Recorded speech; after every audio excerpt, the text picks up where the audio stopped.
How to fix Longian Leiji Chuan is crashing on Steam. First, you want to right click the game in your library and open up the properties window. And then in the general tab, launch options, you want to add -dx11 command.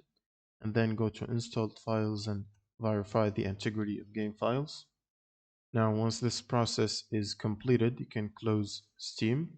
And then you will need to open up a new browser tab, search for Redist, click on the first Microsoft link, and then from here scroll down to the distributables table, and you'll need to download and install the 86 and the 64, both of these.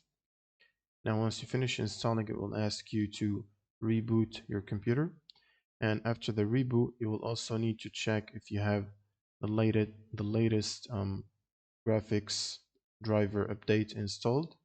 So for NVIDIA card, you can use the NVIDIA app, go to drivers, and from here, check and download and install the latest driver. If you have AMD, you can use the AMD software.